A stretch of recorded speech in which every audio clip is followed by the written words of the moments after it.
இல்லடா, உனக்கு நியாயமா இது? பொறுமையா பேசுவா. என்னத்த போய் பொறுமையா பேசுறது? கையில காசு இல்ல, தொழில் எப்படி பண்றது? தங்கச்சங்கிலி கொண்டு போய் பேங்க்ல வச்சா சரி, கொண்டு போய் வட்டி கட்டிட்டு வரலான்னு போனா அசல கொண்டு வந்து கூட நகையை திருப்பி வைன்னு சொல்றான். நான் அந்த அளவுக்கு இருந்தா நான் இருக்கு உங்க அப்பா கூட கொண்டு வந்து காசு கொடுக்க போறாங்க? கூலி வேலை செஞ்சு பார்த்தீங்கன்னா அந்த கஷ்டம் எல்லாம் தெரியும்.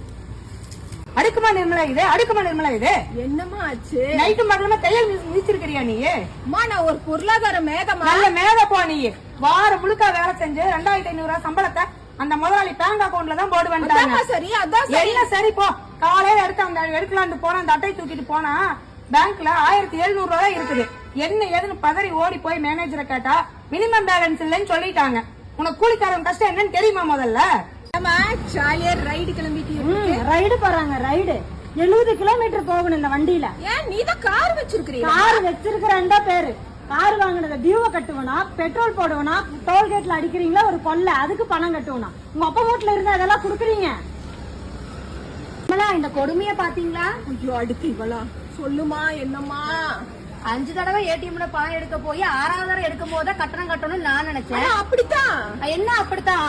ஏடிஎம் கூட காலை வச்சாவே பணத்தை எடுக்கணும் இப்பதான் எனக்கு தெரியுது. அப்படி இல்ல, உங்ககிட்ட யாரோ போய் பேசிருக்காங்க. என்ன போய் பேசிருக்காங்க? அக்கௌண்ட்ல பணம் இருக்கான்னு செக் பண்ணாலும் பணம் எடுக்கிறீங்க, பணத்தை போட்டாலும் பணம் எடுக்கிறீங்க, பணம் எடுத்தாலும் பணம் எடுக்கிறீங்க.